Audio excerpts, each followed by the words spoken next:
A very good morning to all of you. This is doctor Anubha Sharma और आज हम discuss करने वाले हैं प्रीवियस ईयर क्वेश्चंस जो कि रिलेटेड होंगे neuron control and coordination part of your unit 6। So let's begin. शुरू करते हैं आज के कुछ क्वेश्चंस। चलिए तो सबसे पहला क्वेश्चन देखते हैं। इसमें लिखा हुआ है which of the following photo receptor cell in retina are more sensitive to light. Light के लिए रेटिना में प्रेजेंट दोनों फोटो रिसेप्टर सेल्स में से कौन सी ज्यादा सेंसिटिव होती है ना। तो क्वेश्चन है which of the following photo receptor cells in retina are more sensitive to light. First choice यहां दी हुई है rods, they are more at fovea centralis. Second choice rods, they provide scotopic vision. Third, cones, they are more at fovea centralis, and cones they provide phototopic vision. ठीक है, तो यहाँ ये तो क्वेश्चन पूछा ही नहीं है कि फोविया प्लेस जो है येलो स्पॉट जिसे कहते हैं वहां पर कौन सा ज्यादा होता है या कौन सा कम होता है। क्वेश्चन यहाँ पर ये है कि कौन सी ज्यादा more sensitive to light, light के लिए कौन सी ज्यादा सेंसिटिव है। अब हमें पता है कि दो तरीके की फोटो रिसेप्टर सेल्स होती हैं, है ना। एक होती है रोड और दूसरी होती है कोन्स। और आपको ये बहुत अच्छे से पता है कि जो कोन है वो हमारे कलर्ड विजन के लिए रेस्पॉन्सिबल है, कलर्ड विजन के लिए रेस्पॉन्सिबल होती है। और जो रॉड होती हैं वो डिम लाइट में काम करती है, क्योंकि ये कलर लाइट के लिए सेंसिटिविटी इसकी बिल्कुल भी नहीं होती है, ये ब्लैक एंड व्हाइट विजन के लिए रहती है। तो ये डिम लाइट में जो काम करेगी और इसीलिए इसको क्या बोला जाता है, रॉड्स को स्कोटोटोपिक विजन, ये वाला दे प्रोवाइड इसको, क्योंकि बहुत अंधेरे में या डिम लाइट में ये काम करती है। तो जब ये डिम लाइट में काम करेगी तो लाइट के लिए इसकी सेंसिटिविटी है ही नहीं, है ना। तो ज्यादा सेंसिटिव कौन सा रहेगा, वो जो ब्राइट लाइट में काम करेगा, जो कि कलर देने के लिए मेनली रेस्पॉन्सिबल होता है, और उसको बोलते हैं cones. So they provide photopic vision. Photopic vision के लिए which one is responsible, cones. And scotopic के लिए कौन सी रेस्पॉन्सिबल है, रॉड्स। ठीक है, डिम लाइट के लिए रॉड है, और ब्राइट लाइट जो होती है, ब्राइट लाइट या तेज लाइट के लिए या फोटोटॉपिक विजन के लिए कोन्स जो है वो रेस्पॉन्सिबल होती हैं। तो यहाँ पर हमारा जो आंसर सही बनेगा वो बनेगा choice number 4, cones, they provide photopic vision. ठीक है, समझ आ गया। चलिए नेक्स्ट क्वेश्चन देखते हैं। यस, क्वेश्चन नंबर 2 दिया हुआ है, इसमें दो स्टेटमेंट्स दिए हुए हैं। स्टेटमेंट 1 कह रहा है activation of sodium ion channel is responsible for the absolute refractory period. ठीक है, और जो सेकंड स्टेटमेंट है वो कह रहा है relative refractory period is the interval during which second action potential can be elicited provide the stimulus in is strong enough. तो दो अलग अलग स्टेटमेंट्स यहां दिए हैं और उसके बेसिस पे ये कह रहा है कि in the light of the above statement, ये जो दो इन्होंने दिए, choose the most appropriate answer from the option given below. ठीक है, पहले ऑप्शन में दिया है both statement 1 and 2 are correct, कि दोनों स्टेटमेंट सही हैं। सेकेंड स्टेटमेंट बोल रहा है कि both statement 1 and 2 are incorrect. Third choice में कहा है statement 1 is correct but statement 2 is incorrect. And fourth choice में कहा है statement 1 is incorrect but statement 2 is correct. तो अभी हमें दोबारा से एक बार स्टेटमेंट दोनों देख लेने चाहिए, स्टेटमेंट 1 एंड 2। स्टेटमेंट 1 कह रहा है कि जो एब्सोल्यूट रिफ्रैक्टरी पीरियड जो होता है वो एक्टिवेशन ऑफ सोडियम चैनल जो है वो उसके लिए रेस्पॉन्सिबल होता है, जबकि आपको बहुत अच्छे से पता है कि एक्टिवेशन नहीं, deactivation of sodium channel is responsible for absolute refractive period. Activation नहीं होता, तो स्टेटमेंट 1 तो गलत है। दूसरा जो है स्टेटमेंट 2, इसमें लिखा हुआ है relative refractive period is the interval during which second action potential, जब सेकेंड एक्शन पोटेंशियल आएगा उससे पहले, उससे ज्यादा स्ट्रॉन्ग स्टिमुलाई जब आएगा तो वो जो है बहुत तेजी से आगे बढ़ता है। ठीक है, तो relative refractive period is the interval, वो इंटरवल होता है during which second action potential can be elicited provide the stimulus is strong enough. और ज्यादा तेज से स्टिमुलस आता है तो सेकेंडरी जो एक्शन पोटेंशियल की बात हो रही है तेज आता है तो उस पीरियड को रिलेटिव रिफ्रैक्टिव पीरियड कहते हैं। ये स्टेटमेंट बिल्कुल ठीक है ना। और तो यहाँ हमारा जो क्वेश्चन जो हमारा यहाँ पर आंसर आएगा वो चॉइस नंबर 4 जो है ये फिट बैठेगा, जिसमें लिखा हुआ है statement 1 is incorrect and statement 2 is correct. ठीक है, चलिए क्वेश्चन नंबर 3 देखते हैं। Which of the following condition occur in our body if the neural system of medulla and pons region are non functional. हमारी बॉडी की जो medulla reason है and जो पोन्स रीजन है वो अगर नॉन फंक्शनल हो जाए, ठीक है, क्या लिखा हुआ है यहाँ पे, नॉन फंक्शनल हो जाए तो हमारा कौन सा काम रुक जाएगा, ये इस क्वेश्चन में पूछा हुआ है। तो आपको पता है कि हमारा जो मेड्यूला ऑब्लोंगेटा वाला रीजन है वो किस लिए रेस्पॉन्सिबल होता है, वो जितने भी वाइटल प्रोसेसेस हैं हमारी बॉडी के, जैसे कि हार्ट रेट हो गया, ठीक है, हार्ट हो गया, रेस्पिरेशन हो गया, इन सब चीजों के लिए रेस्पॉन्सिबल सेंटर जो है वो कहां पर प्रेजेंट होता है, मेडुला ऑब्लोंगेटा में प्रेजेंट होता है ना। तो अभी देखते हैं चारों चॉइसेस में यहाँ पर क्या लिखा हुआ है, चारों चॉइसेस में क्या लिखा हुआ है देखते हैं। फर्स्ट चॉइस में लिखा हुआ है impulse from tissue to the central nervous system can not be transmitted.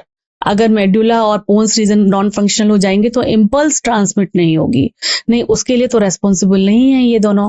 Change in carbon dioxide and hydrogen concentration can not be recognized, नहीं, उसके लिए भी नहीं है। Neural signal can be reduce during the duration of respiration, respiration का duration जो है neural signal कम हो जाएगा, रेस्पिरेशन का ड्यूरेशन कम हो जाएगा। ये इन्होंने थर्ड चॉइस में कुछ कुछ रिलेटिव लिखा हुआ है लेकिन ये पूरी तरीके से करेक्ट नहीं लग रहा है। फोर्थ चॉइस दिया हुआ है respiration rhythm can not be maintain by respiration centre. Yes, ये हो सकता है क्योंकि रेस्पिरेशन सेंटर मेडुला ऑब्लोंगेटा में ही प्रेजेंट होता है, तो रेस्पिरेशन जो रिदम है वो मेंटेन नहीं हो पाएगी। ये क्वेश्चन, ये जो चॉइस नंबर 4 है, जैसा कि मैंने अभी आपको बताया, जितने भी वाइटल प्रोसेसेस हैं उसके सेंटर मेडुला ऑब्लोंगेटा में प्रेजेंट होते हैं, तो इसलिए रेस्पिरेशन सेंटर भी वहीं पर प्रेजेंट होता है, तो ये रेस्पिरेशन रिदम को मेंटेन नहीं कर पाएगा। तो यहाँ पर जो हमारा आंसर लगेगा इस पर्टिकुलर क्वेश्चन में, that would B choice number 4। चलिए अब हम नेक्स्ट क्वेश्चन की तरफ मूव करते हैं जो कि है क्वेश्चन नंबर 4।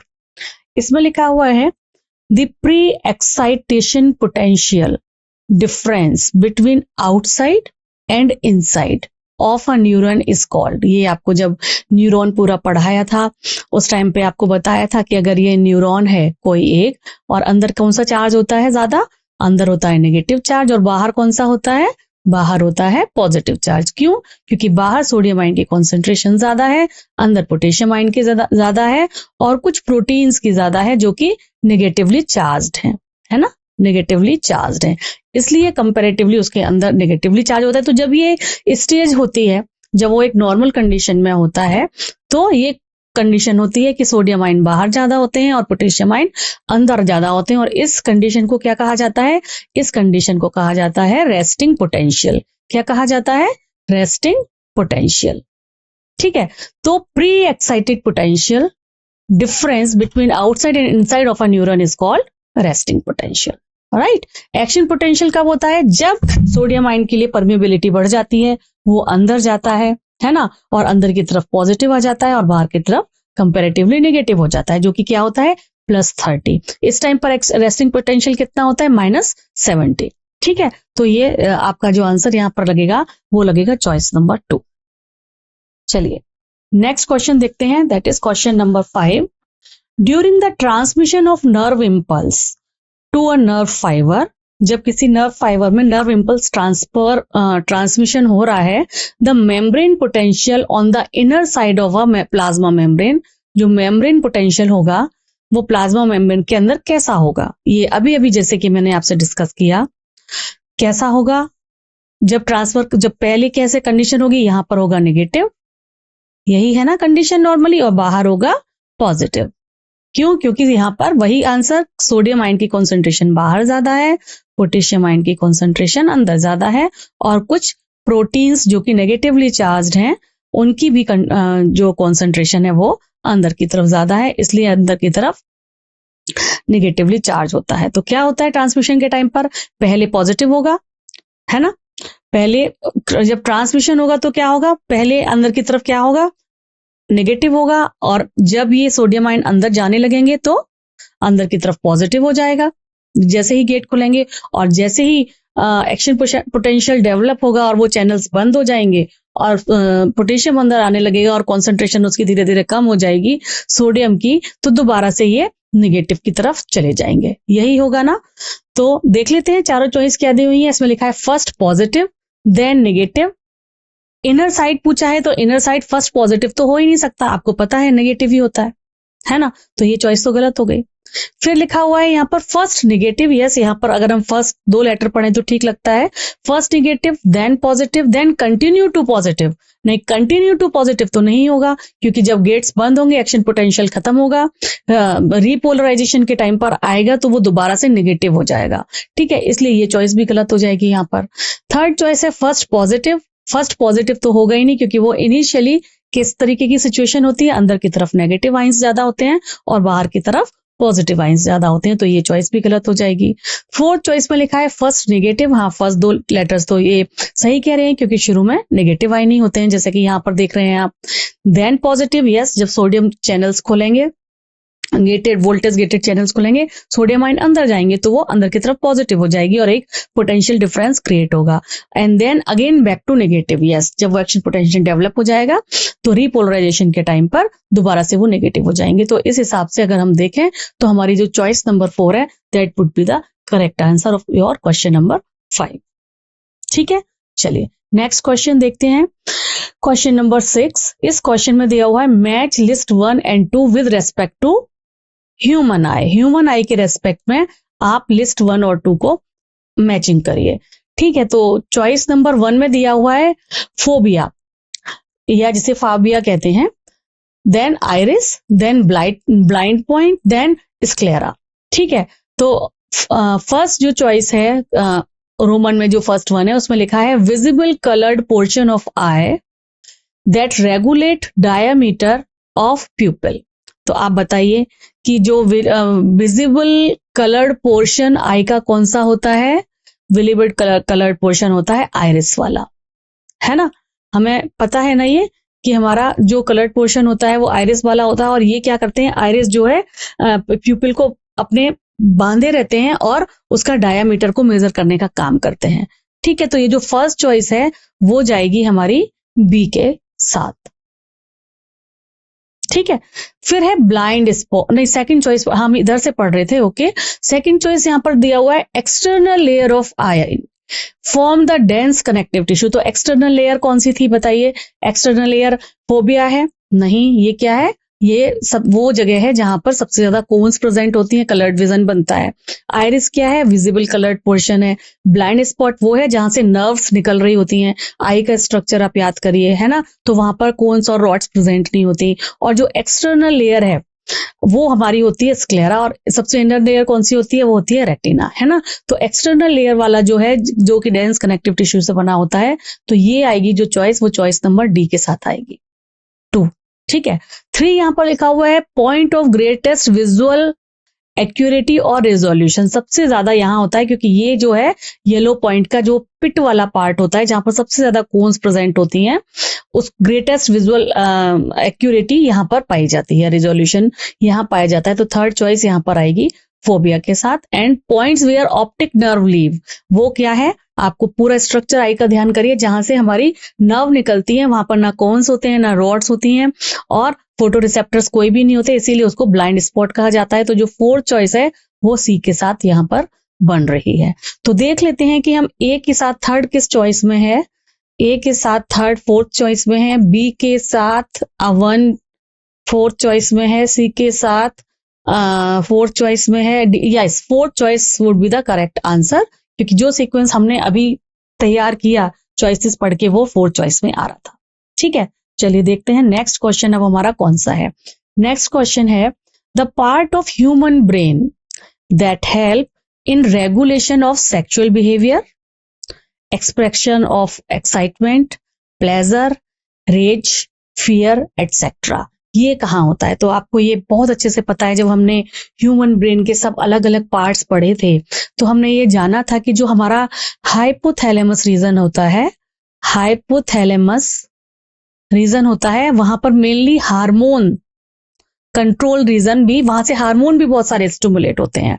तो उससे रिलेटेड जितने भी सेंसेस हैं, ठीक है, जितने भी हार्मोन जैसे प्रोजेस्टेरोन, एस्ट्रोजन, पिट्यूटरी ग्लैंड से रिलेटेड वो एक्साइटमेंट वाले सेंटर्स, वो सारे वहीं पर होते हैं। सेक्सुअल बिहेवियर, तो ये वाले जो बिहेवियर हैं, expression of excitement, sexual behaviour, pleasure, खुशी, ये कहीं ना कहीं हार्मोन से रिलेटेड होते हैं। तो ये हमारा चॉइस वो वाली बनेगी जहां पर हमारा हाइपोथैलेमस आंसर में आएगा। तो limbic system and hypothalamus fourth choice में आ रहा है। अब आपको बहुत अच्छे से पता है ये कि बाकी किसी भी चॉइस में हाइपोथैलेमस नहीं आ रहा है, और हार्मोन रिलेटेड जितने भी एक्साइटमेंट वाली चीजें हैं वो लिम्बिक रीजन में और हाइपोथैलेमस वाले में होती हैं। तो यहाँ पर जो हमारा आंसर आएगा that would be the fourth one. ठीक है, और ब्रेन स्टेम एंड एपिथैलेमस नहीं, ये भी नहीं आएगा। कॉर्पस कैलोसम एंड थैलेमस, ये भी नहीं आएगा। Corpus quadrigemini, corpus quadrigemini, just a second, corpus quadrigemini कहाँ थी वे? हाँ, कॉर्पस क्वाड्रिजेमिनी एंड हिप्पोकैम्पस, ये भी नहीं आएगा, क्योंकि कॉर्पस क्वाड्रिजेमिनी तो जो विजुअल, ये हमारे हेड और विजुअल सेंटर को मतलब विजुअल और ऑडिटरी जो सेंटर्स होते हैं उसके रेस्पॉन्स में काम करता है ये। और हिप्पो कैंपस जो है, ये जितने भी हमारे इमोशनल बिहेवियर हो गया उस सब के लिए रेस्पॉन्सिबल होता है। ठीक है, तो ये जो जितने भी sexual behaviour, expression, excitement, pleasure, ये सारा का सारा, क्योंकि हाइपोथैलेमस और लिम्बिक रीजन में हार्मोन वाले सेंटर्स भी होते हैं तो उससे रिलेटेड है, और ये सीधे सीधे एनसीईआरटी की लाइन में लिखा भी हुआ है। तो यहाँ पर हमारा जो चॉइस बनेगी that would be the fourth one. ठीक है, चलिए नेक्स्ट क्वेश्चन की तरफ अब हम मूव करते हैं। Match list 1 and 2। लिस्ट 1 में कुछ पॉइंट्स दिए हुए हैं जिन्हें लिस्ट 2 के साथ हमें मैच करना है। फर्स्ट चॉइस जो है वो है multipolar neuron, then bipolar neuron, then myelinated nerve fibre, then unmyelinated nerve fibre. ठीक है, सेकंड चॉइस में यहाँ दिया हुआ है somatic neural system, cerebral cortex, myelinated nerve fibre, sorry third choice में दिया हुआ है retina of eye, then fourth choice में दिया हुआ है स्पाइनल नर्व्स। राइट, सो आपको पता है कि जो मल्टीपोलर न्यूरॉन है ये ज्यादातर हमारी बॉडी में पाए जाते हैं। जब मैंने न्यूरॉन्स आपको पूरे बताए थे, पोलर बता रही थी कि किसमें एक से ज्यादा जो है डेंड्राइट्स प्रेजेंट हैं और एक्सोन प्रेजेंट हैं, है ना। बाइपोलर जिसमें दो चीजें जुड़ी हुई हैं, उस टाइम पर पूरा अच्छे से एक्सप्लेन किया है। तो जो हमारे मल्टीपोलर न्यूरॉन है वो ज्यादातर सेरिब्रल कॉर्टेक्स में पाए जाते हैं। ठीक है, तो ए चॉइस के साथ हमारा जो बनेगा ये है सेकेंड पॉइंट। बाइपोलर न्यूरॉन, आप याद करिए जब टाइप्स ऑफ न्यूरॉन पढ़ाए जा रहे थे तो ये जो बाइपोलर न्यूरॉन है ये पाए जाते हैं रेटिना ऑफ आई में, है ना। रेटिना ऑफ आई में 3 लेयर्स होती हैं, सबसे बाहर की तरफ ganglionic layer, then bipolar layer, then third जो लेयर होती है उसकी फोटो रिसेप्टर्स वाली कोन एंड रॉड्स जिस पे पाए जाते हैं वो। तो बाइपोलर न्यूरॉन जो है वो रेटिना ऑफ आई पर प्रेजेंट होते हैं। तो हमारा जो बी चॉइस है वो थर्ड चॉइस के साथ मैच कर रही है। माइलिनेटेड नर्व फाइबर्स किस पे पाए जाते हैं?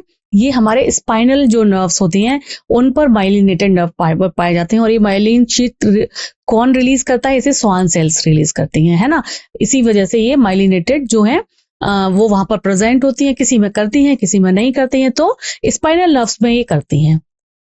तो फोर्थ चॉइस जो है वो सी के साथ बनेगी, and unmyelinated nerve fibre somatic neural system के साथ मैचिंग बनाएगी। तो यहाँ पर आ जाएगा चॉइस नंबर 1। तो अब हम देख लेते हैं, हमारा फर्स्ट चॉइस में भी ए के साथ 2 है, 3 चॉइस में भी ए के साथ 2 है, एंड फोर्थ चॉइस में भी ए के साथ 2 है।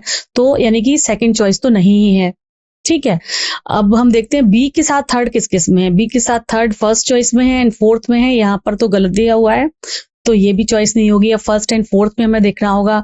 सी के साथ फोर्थ यहाँ पर है और सी के साथ फर्स्ट यहाँ पर है, सी के साथ तो यानी कि इस हिसाब से फर्स्ट आंसर हमारा बनेगा डी के साथ फर्स्ट। यस, यहाँ पर उल्टा दिया हुआ है, अनमाइलिनेटेड और माइलिनेटेड वाली चॉइसेस को उन्होंने रिवर्स किया हुआ है। तो यहाँ पर जो हमारा आंसर बनेगा वो होगा चॉइस नंबर 1। ठीक है, चलिए अब हम मूव करते हैं नेक्स्ट क्वेश्चन की तरफ। इसमें लिखा हुआ है नेक्स्ट क्वेश्चन में सेलेक्ट द इनकरेक्ट स्टेटमेंट। यहां लिखा हुआ है incorrect statement regarding synapsis. Synapsis के बारे में इनकरेक्ट स्टेटमेंट बताइए। The membrane of pre synaptic and post synaptic neurons are in close proximity in an electrical synapse. Yes, ये this one is 100% correct. Electrical synapsis में वो इतनी ज्यादा close proximity में होते हैं कि वो जो एक्सॉन के थ्रू जो एक्शन पोटेंशियल लाइक अगर मैं ये इस तरीके से बनाऊं तो वो इतनी ज्यादा क्लोज प्रॉक्सिमिटी में होते हैं कि जो एक्शन पोटेंशियल आता है यहां से एक्सॉन से होता हुआ वो सीधे दूसरे वाले पोस्ट साइनेप्टिक न्यूरॉन में पहुंच जाता है। उसको कोई भी विद फ्रैक्शन ऑफ सेकंड में वो चीजें ट्रांसफर कर देता है एक्सॉन में। तो ये इनकरेक्ट नहीं है, this one is 100% correct. Second choice दी हुई है electrical current can flow directly from one neuron to another across the electrical. Yes, this one is correct. ये जो मैं अभी आपको बता रही थी वही स्टेटमेंट यहाँ दिया हुआ है, electrical current can flow directly from one neuron into another across the electrical synapsis. ये बिल्कुल सही है। Third one, chemical synapsis use neurotransmitter. Yes, chemical synapsis में क्या होता है, यहाँ पर क्या होता है, यहाँ पर कुछ वेसिकल्स लगी हुई होती हैं, है ना, और वो वेसिकल्स कैल्शियम आयन का जैसे ही मेम्ब्रेन परमिबिलिटी बढ़ती है कैल्शियम आयन अंदर आते हैं और ये जो न्यूरोट्रांसमीटर वाली वेसिकल्स हैं वो बाहर वाली लेयर के साथ फ्यूज होती हैं, न्यूरोट्रांसमीटर रिलीज करती हैं। तो न्यूरोट्रांसमीटर के थ्रू ही केमिकल साइनेप्सिस होता है। थर्ड चॉइस भी करेक्ट है। अब इसमें फोर्थ चॉइस दिया हुआ है impulse transmission across a chemical synapsis is always faster than that across an electrical synapse. नहीं, ये गलत है क्योंकि ये इलेक्ट्रिकल साइनेप्स तो डायरेक्ट जा रहा था with in fraction of second, जबकि केमिकल साइनेप्स में क्या हो रहा है, वो जो वेसिकल्स जिसमें न्यूरोट्रांसमीटर भरे हुए हैं वो पहले क्या करेंगे, प्री साइनेप्टिक से पोस्ट साइनेप्टिक में आएंगे। कैसे, पहले वो वेसिकल फ्यूज करेगी, फिर वहां रिसेप्टर्स होंगे उससे बाइंड करेंगे और उसके बाद वो अपना जो एक्शन पोटेंशियल है वो वहां ट्रांसफर होता है। तो ये फास्टर नहीं होता as compare to electrical synapsis. तो इसमें जो इनकरेक्ट चॉइस आएगी that would be the fourth choice. ये इलेक्ट्रिकल साइनेप्स डायरेक्ट जा रहा है वो फास्टर है as compare to chemical synapsis. ठीक है, चलिए तो हमारा 9 वाला क्वेश्चन का आंसर हमें पता चल गया। अब देखते हैं हमारा नेक्स्ट क्वेश्चन क्या है। नेक्स्ट क्वेश्चन है which of the following is associated with decrease cardiac output. Decrease cardiac output के साथ कौन सा एसोसिएटेड है। अब आपको पता है मैंने आपको ऑटोनोमस नर्वस सिस्टम के 2 पार्ट बताए थे, parasympathetic and sympathetic nervous system. ठीक है, पैरासिम्पैथेटिक नर्वस सिस्टम क्या करता है, हार्ट रेट को क्या करता है, बढ़ाता है। जब हार्ट रेट को बढ़ाता है तो वो कार्डियक आउटपुट को भी बढ़ाएगा। ठीक है, पैरासिम्पैथेटिक क्या करता है, पैरासिम्पैथेटिक हार्ट रेट को कम करता है तो कार्डियक आउटपुट को भी कम करेगा। कम करेगा कि नहीं करेगा। थर्ड चॉइस दिया है न्यूमोटैक्सिक सेंटर। न्यूमोटैक्सिक सेंटर का इससे कोई लेना देना नहीं है। न्यूमोटैक्सिक सेंटर का कार्डियक आउटपुट से कोई लेना देना नहीं है। ये रेस्पिरेशन के लिए थोड़ा सा रेस्पॉन्सिबल होता है लेकिन इसका कार्डियक आउटपुट से कोई लेना देना नहीं है। Adrenal medulla hormone, adrenal medulla hormone भी कार्डियक आउटपुट और हार्ट रेट से उसका कोई लेना देना नहीं है। ठीक है, वहां पर बहुत सारे तरीके के सेंटर हैं। मेडुला ओब्लंगाटा में मेनली तो होम्योस्टेसिस वाला सेंटर होता है जो टेम्परेचर को बॉडी रेगुलेशन के लिए रेस्पॉन्सिबल होता है, वो सब कुछ करता है। लेकिन कार्डियक आउटपुट वाला जो काम है, हार्ट रेट वाला जो काम है, हार्ट रेट में यहाँ लिख देती हूँ, वो डायरेक्टली रिलेटेड है sympathetic and parasympathetic nervous system से। और ये हमें बहुत अच्छे से पता है कि सिंपैथेटिक बढ़ाता है और पैरासिम्पैथेटिक क्या करता है, डाउन करता है। तो यहाँ पर डिक्रीज कार्डियक आउटपुट ही पूछा गया है, तो जो चॉइस नंबर 2 है वो यहाँ पर करेक्ट आंसर हमारा बनेगी क्वेश्चन नंबर 10 का। चलिए नेक्स्ट क्वेश्चन अब हम देख लेते हैं। नेक्स्ट क्वेश्चन दिया हुआ है match of the following column and select the correct option from the codes given below. यहाँ पर 2 अलग अलग कॉलम दिए हुए हैं जिसमें ए चॉइस है रॉड्स एंड कोन्स। ये क्या है, फोटोरिसेप्टर से हमें बहुत अच्छे से पता है। बी है ब्लाइंड स्पॉट, आपको पता है ब्लाइंड स्पॉट का क्या काम होता है, लेकिन अभी हम कॉलम 2 में पढ़ेंगे, देखेंगे ये कहाँ पर मैच होता है। देन है फोबिया, देन है आइरिस। कॉलम 2 में दिया हुआ है एब्सेंस ऑफ फोटोरिसेप्टर सेल। तो बताइए एब्सेंस ऑफ फोटोरिसेप्टर सेल कहाँ होती है, ब्लाइंड स्पॉट पर, है ना, क्योंकि वहां से फोटो रिसेप्टर सेल इसलिए एब्सेंट होती है क्योंकि वहां से क्या जा रही होती है, नर्व्स जा रही होती हैं। ठीक है। फोबिया क्या है, यहाँ पर सबसे ज्यादा कोन्स प्रेजेंट होती हैं, इसीलिए सबसे ज्यादा ब्राइट इमेज कोन्स ज्यादा प्रेजेंट होती हैं। इमेज अच्छा बनना, ये कौन सा पार्ट है, it's a pit of yellow spot. तो ये जो सेकंड चॉइस है वो सी के साथ जाके बैठेगी। ठीक है। आयरिस, आयरिस के लिए कह रहे हैं आयरिस फोटो रिसेप्टर सेल नहीं, visible coloured portion of the eye. हाँ, हम कह सकते हैं कि visible coloured portion of eye जो है वो आयरिस ही होता है, तो इसके साथ फोर्थ चॉइस बैठ रही है। अब है रॉड्स एंड कोन्स, ये दोनों क्या है, फोटो रिसेप्टर सेल हैं जो कहाँ पाई जाती हैं, रेटिना की, अगर हम बाहर की तरफ देखेंगे तो बाहर की तरफ वाली सरफेस पे पाई जाती हैं। ठीक है। सबसे पहले अंदर की तरफ कौन सी है, गैंग्लियोनिक लेयर, उसके बाद कौन सी है, बाइएक्सॉन जो है, बाइपोलर जो होती हैं, और उसके बाद रॉड्स एंड कोन्स होती हैं। तो ये जो ए है वो आ जाएगा थर्ड चॉइस के साथ। अब देखते हैं कि फर्स्ट एंड थ्री में थ्री चॉइस फर्स्ट के साथ भी है, थ्री के साथ भी है, बी के साथ फर्स्ट यहाँ पर है, बी के साथ फोर्थ यहाँ पर है, बी के साथ फोर्थ नहीं, blind spot is not a visible coloured portion, ये गलत दिया हुआ है, यहाँ पर उल्टा कर दिया है। ये हमारा जो फर्स्ट चॉइस है, हमने जो सीक्वेंस बनाया है वो फर्स्ट चॉइस में आ रहा है, 3, 1, 2 एंड 4। ठीक है। चलिए, क्वेश्चन क्लियर हो गया आपको। नेक्स्ट क्वेश्चन देखते हैं, question number 12, match the following column and select the correct option. तो फर्स्ट कॉलम में दिया हुआ है organ of Corti, then cochlea, then Eustachian tube, then staples. ठीक है। कॉलम 2 में दिया हुआ है connects middle ear to pharynx, then option number 2 coiled part of labyrinth, option number 3 attached to the oval window, fourth choice located on the basilar membrane. ठीक है, located to the basilar membrane. अब आपको पता है कि ये जो staple क्या है, तीनों जो हमारी मिडिल ईयर में MIS मिस के नाम से हम जो बोन्स याद करते हैं उनमें से एक है। ठीक है, स्टेपल लास्ट वाली, और एक इसके साथ अटैच रहती है। यहाँ पर अगर आप स्ट्रक्चर ईयर का ध्यान रखें तो ओवल विंडो के साथ अटैच रहती है, और इसको हमने क्या कहा था, इसको हमने ये भी कहा था कि ये smallest bone of the body है।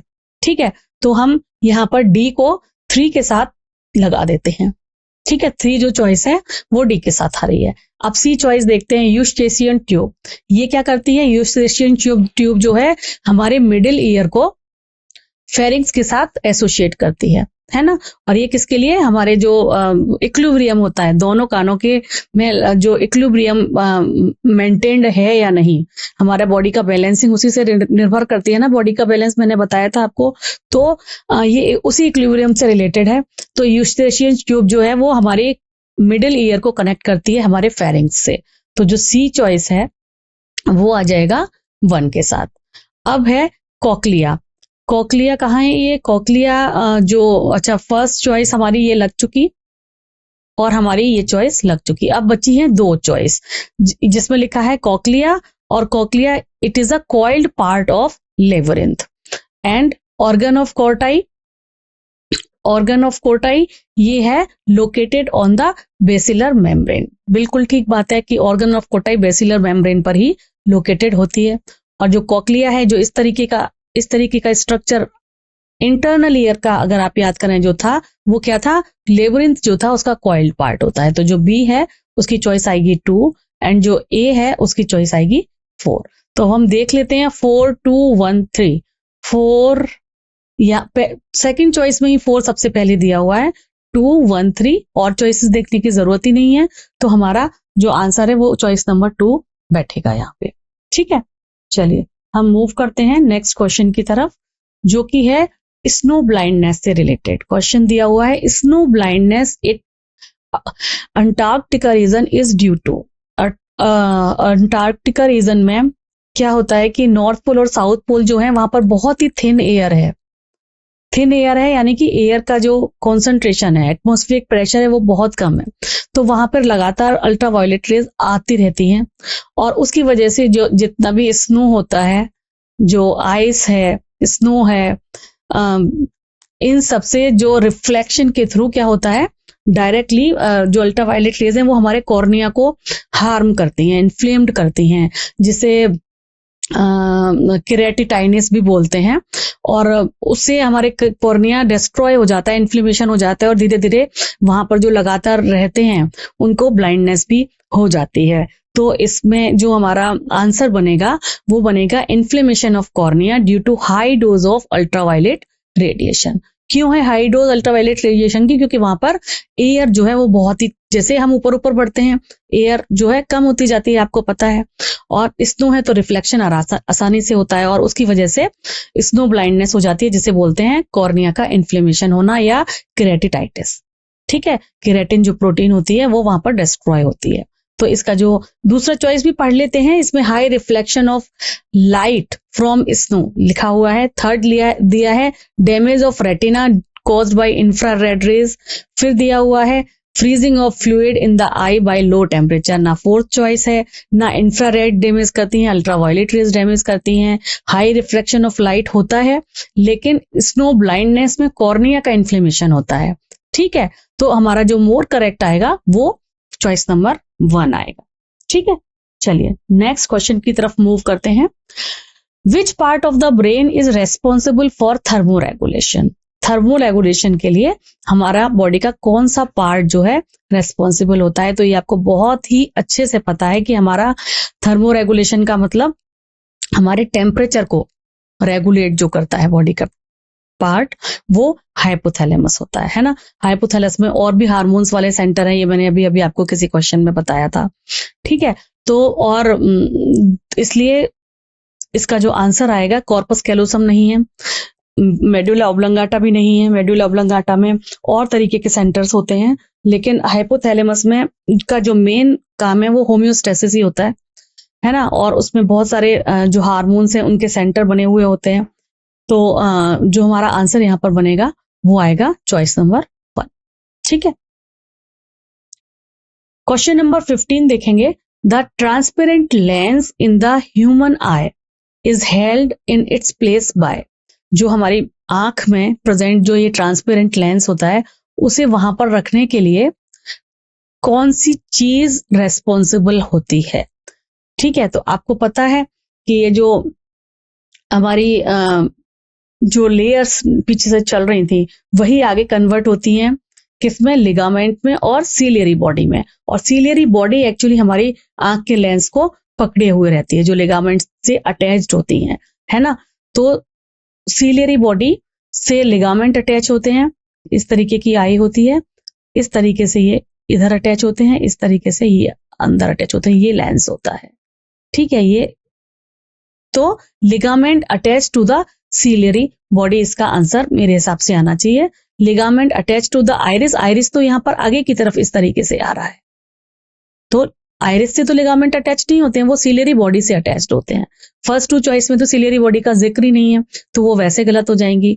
यहाँ पे लिखा है smooth muscle attach to the ciliary body, तो स्मूथ मसल्स अटैच नहीं होती हैं, लिगामेंट्स अटैच होते हैं सीलियरी बॉडी से। अगर आप आई का अच्छे से डायग्राम याद करें और आप देख रहे हैं ईयर से रिलेटेड, आई से रिलेटेड, ब्रेन से रिलेटेड सारे के सारे जो क्वेश्चन है उसके डायग्राम्स पर बेस्ड हैं। ठीक है, अगर आपको डायग्राम अच्छे से याद हो गया तो आपको पता हो जाएगा कि कौन सी चीज किससे अटैच्ड है, कौन सी चीज कहाँ से निकलती है, उसका क्या फंक्शन है। ठीक है, तो हमारे को इसीलिए डायग्राम बहुत अच्छे से समझाए गए थे और याद कराए गए थे कि डायग्राम का क्या है। और वो आपको जब आप 2 या 3 बार खुद बना लेंगे या उसका एनिमेशन देख लेंगे तो आपको लगातार, और एनिमेशन केवल देखना नहीं है, आप खुद जब ड्रॉ करके याद करेंगे तब आपको बहुत अच्छे से पता चल जाता है कौन सी चीज कहाँ अवेलेबल है और किससे अटैच्ड है और क्यों अटैच्ड है। ठीक है, तो यहां पर जो आंसर आएगा that would be the ligament attached to the ciliary body, ये आंसर यहां पर आएगा। नेक्स्ट क्वेश्चन है receptor sites for neurotransmitters are present on. Neurotransmitter जो होते हैं उसके लिए जो रिसेप्टर साइट है वो कहाँ प्रेजेंट होती है? तो ये न्यूरॉन से रिलेटेड क्वेश्चन है। इसमें लिखा हुआ है मेम्ब्रेन ऑफ साइनेप्टिक वेसिकल। देखिए इस तरीके से मैं चलिए बना देती हूँ, एंड टर्मिनल जो बना देती हूँ मैं न्यूरॉन का, ये रहा, और एक जो दूसरा है वो ये रहा। ठीक है, यहां पर रिसेप्टर्स बने हुए रहते हैं और जो वेसिकल्स हैं जो न्यूरोट्रांसमीटर्स को लेके आती हैं वो यहां से आती हैं, है ना, साइनेप्टिक वेसिकल्स। फिर ये जाके धीरे धीरे अपनी मेम्ब्रेन के साथ फ्यूज होती हैं, यहाँ पर रिलीज करती हैं, और उसके बाद ये न्यूरोट्रांसमीटर के जो रिसेप्टर्स होते हैं, ये जो रिसेप्टर्स हैं वो उसे एक्सेप्ट करते हैं, और फिर यहाँ पर दोबारा से एक्शन पोटेंशियल शुरू हो जाता है। ऐसा ही होता है ना, ऐसा ही होता है ना, जब हमारा एक्शन पोटेंशियल आगे बढ़ रहा होता है, हमारी इंपल्स आगे बढ़ रही होती है, तो केमिकल साइनेप्सिस के टाइम पर जो न्यूरोट्रांसमीटर हैं उनकी जो रिसेप्टर साइट है वो पोस्ट साइनेप्टिक मेम्ब्रेन पर, ये प्री साइनेप्टिक मेम्ब्रेन है, इसको क्या बोलते हैं हम, प्री साइनेप्टिक मेम्ब्रेन। और ये वाली कौन सी है, ये वाली है पोस्ट साइनेप्टिक मेम्ब्रेन, है ना। तो यहाँ पर प्रेजेंट होते हैं। ये डायग्राम मैंने आपको बहुत अच्छे से समझाया था। तो अब देखते हैं चारों चॉइस क्या दी हुई है। मेम्ब्रेन ऑफ साइनेप्टिक वेसिकल, नहीं, साइनेप्टिक वेसिकल की मेम्ब्रेन पर न्यूरो रिसेप्टर साइट अवेलेबल होकर क्या करेगी, वो तो वैसे भी जाके प्री साइनेप्टिक मेम्ब्रेन के साथ फ्यूज होने वाली है। Synaptic vesicle, pre synaptic membrane नहीं, ये जाके फ्यूज होती है, साइनेप्टिक वेसिकल यहाँ प्रेजेंट नहीं होते। Tips of axon, tips of axon नहीं आंसर आएगा, ये आएगा टिप्स ऑफ एक्सॉन नहीं आएगा, ये आएगा पोस्ट साइनेप्टिक मेम्ब्रेन। मैंने अभी आपको डायग्राम के साथ भी बना दिया। यहां पर भी आपने देखा कि डायग्राम से रिलेटेड क्वेश्चन आ रहा है, ठीक है। तो आपको बायो में डायग्राम बहुत अच्छे से समझना है, कौन सी चीज कहां से आ रही है, क्या लेकर आ रही है, फिर कैसे फ्यूज हुई और कैसे वो चीज आगे बढ़ी, फिर किस किस चीज में क्या क्या मॉडिफिकेशन हुए। ये अगर आपको अच्छे से याद हो जाएगा तो आप अच्छे से क्वेश्चन अटेम्प्ट कर सकते हैं। नेक्स्ट क्वेश्चन है, myelin sheath is produced bye, myelin sheath जो है वो कौन प्रोड्यूस करता है। ये आपको जब मैंने न्यूरॉन का स्ट्रक्चर पूरा बताया था तो मैंने आपको बताया था कि जो माइलिन शीट होती है वो कैसी होती है। माइलिन शीट इस तरीके से, ये जो स्वान सेल्स लगी हुई होती हैं किसी भी न्यूरॉन में दोनों तरफ, तो यहां पर इस तरीके से माइलिन शीट किसी किसी में, हर एक में नहीं, किसी किसी में डेवलप होती है। तो इसे कौन करता है रिलीज, और ये क्या है, नोट्स ऑफ रेनबियर, ये है स्वान सेल। तो स्वान सेल जो है माइलिन शीट को रिलीज करती हैं, एंड कहीं कहीं ओलिगोडेंड्राइट्स भी करते हैं। जबकि दूसरी चॉइस में दिया हुआ है एस्ट्रोसाइट्स। एस्ट्रोसाइट्स जो हैं वो एस्ट्रोसाइट्स जो हैं वो ग्लिया सेल का टाइप होता है। It is a type of glia cell. ये स्वान माइलिन शीट को रिलीज नहीं करते हैं, इसलिए स्वान सेल के साथ ये वाला ऑप्शन दे दिया है, इसलिए सेकंड चॉइस आपकी नहीं आएगी। यहाँ पे ओलिगोडेंड्राइट्स दिया हुआ है, डेंड्रोसाइट दिया हुआ है, वो करेक्ट है, लेकिन यहाँ पर दूसरी चॉइस जो दी हुई है वो एस्टियो क्लास दी हुई है, जो क्या है, this type of cell actually degrade bones, ये बोन्स को डिग्रेड करते हैं, तो इसलिए ये वाली चॉइस यहाँ पर नहीं बनेगी। यहाँ पर तो ऑस्टियो क्लास एंड एस्ट्रोसाइट दे दिया, यहाँ पर भी, ये दोनों तो बिल्कुल ही गलत हो गई। इसलिए जो हमारा यहाँ पर आंसर आएगा वो आएगा choice number 1, myelin sheet is produced by Schwann cell and oligodendrocyte. ठीक है, चलिए नेक्स्ट क्वेश्चन की तरफ मूव करते हैं। चूज द करेक्ट स्टेटमेंट, हमें करेक्ट स्टेटमेंट चूज करना है। Noci receptor response to change in pressure, respond to change in pressure, change in pressure को नोसी रिसेप्टर रेस्पॉन्ड करते हैं, नहीं, ये तो ऐसा तो नहीं है, गलत है ये। Meissner's corpuscles are thermo receptors, Meissner's corpuscles thermo receptors होते हैं, यहाँ ये दिया हुआ है। थर्ड चॉइस दी हुई है, photo receptors in human eye are depolarised during darkness, yes, and become hyper polarised in response to light stimuli. हाँ, ये तो ठीक है, लाइट स्टिमुलाई जब आता है तो वो हाइपर पोलराइज हो जाती है क्योंकि कोन्स जो है रिएक्ट करती हैं उससे, और डार्क में डीपोलराइज हो जाती है क्योंकि कोन्स वहां पर नहीं रिएक्ट करती हैं। डिम लाइट में तो रॉड काम करती हैं, डीपोलराइज रहती हैं, मतलब आप कह सकते हैं इनएक्टिव जैसी रहती हैं। ठीक है, तो ये चॉइस तो मुझे ठीक लग रही है। अगला चॉइस दिया हुआ है, receptors do not produce graded potential, ये भी करेक्ट नहीं है क्योंकि ग्रेडेड पोटेंशियल तो रिसेप्टर डेवलप करते हैं। ठीक है, तो यहाँ पर इन चारों चॉइस को देखें तो हमारा थर्ड चॉइस करेक्ट आंसर बन रहा है, जिसमें लिखा हुआ है कि photo receptor in human eye are depolarised during darkness, yes, depolarised रहती हैं ड्यूरिंग डार्कनेस में, और एंड हाइपर पोलराइज्ड हो जाती हैं in response to light stimuli. ये बिल्कुल करेक्ट स्टेटमेंट है। लाइट स्टिमुलाई आते ही जो है वो हाइपर पोलराइज्ड हो जाती हैं और वो एक्टिवेट होके देखना शुरू करती हैं और पीपल एकदम से जो है अपना एक्शन शुरू करता है, इमेज बनाना पुरानी मेमोरी के साथ, और जो भी उसे दिखाई दे रहा होता है उसके साथ बनाना शुरू करता है जैसे ही लाइट स्टिमुलाई उसको मिलता है। तो चॉइस नंबर 3 यहाँ पर करेक्ट आंसर बनेगा। नेक्स्ट क्वेश्चन देखते हैं, photo sensitive compounds in human I is made up of. Photo sensitive compounds जो फोटो रिसेप्टर्स में पाए जाते हैं, यानी कि जो कोन्स और रॉड्स में पाए जाते हैं, वो किससे मिलकर बने होते हैं, वो ये पूछ रहे हैं। तो आपको पता है कोन्स में पाया जाता है ऑप्सिन, जो कि क्या है, एक प्रोटीन है,